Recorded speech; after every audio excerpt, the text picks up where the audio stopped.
Santapan Harian, Rabu, 17 Juni 2026.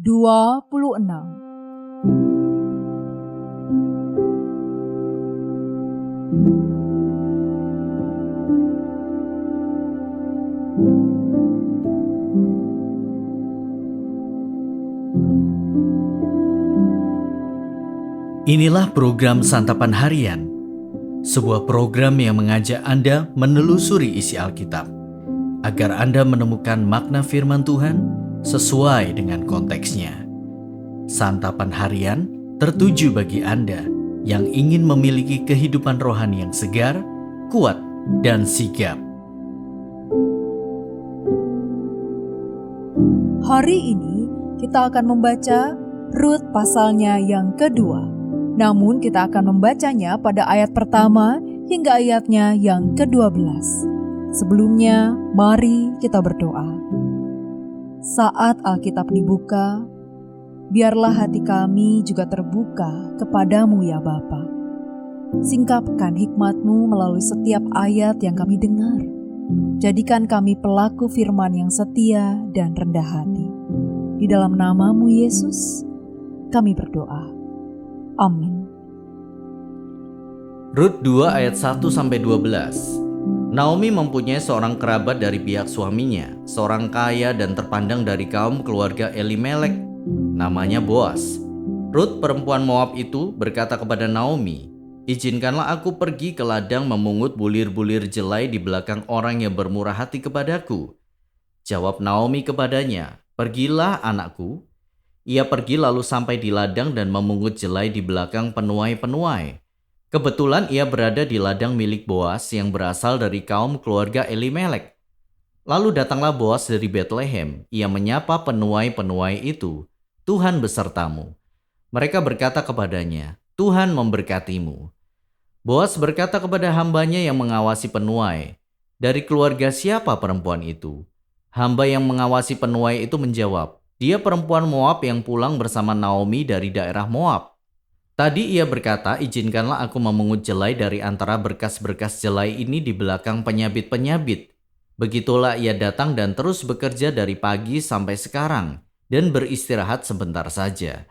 Sesudah itu Boas berkata kepada Rut, "Dengarlah anakku, jangan pergi memungut jelai di ladang lain.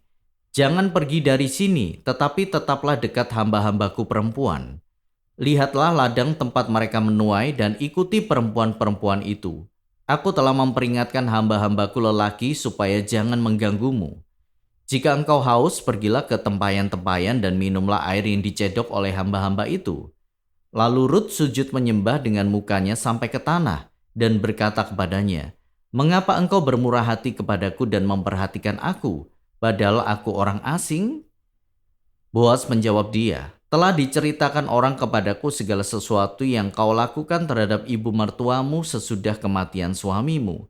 Bagaimana engkau telah meninggalkan ayah dan ibumu serta tanah kelahiranmu lalu pergi kepada bangsa yang dulu tidak kau kenal.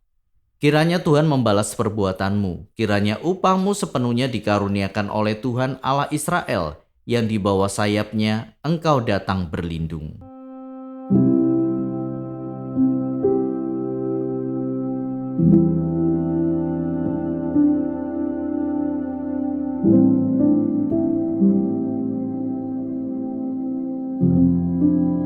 Sahabat Scripture Union Indonesia, setelah membaca tentang Rut yang setia, perhatian kita tertuju pada satu lagi karakter yang ideal, yaitu Boas. Meski ia kaya dan terpandang, ia berhati mulia dan bertanggung jawab. Ia mengawasi langsung pekerjaan penuaian di ladangnya dan menyapa para pekerjanya dengan ucapan berkat. Ia pun memperlihatkan kemurahan hatinya kepada Rut, membuka telinganya kepada perbuatan baik, menyediakan pemeliharaan kepada Rut, dan menggunakan otoritasnya untuk menolong. Status Boas dalam kisah ini adalah pemilik ladang, tetapi kebajikannya mencerminkan karakter seorang raja. Maka sungguhlah indah perjumpaan antara Boas dan Rut, dua karakter yang ideal. Memang dikatakan bahwa kebetulan Rut berada di ladang milik Boas.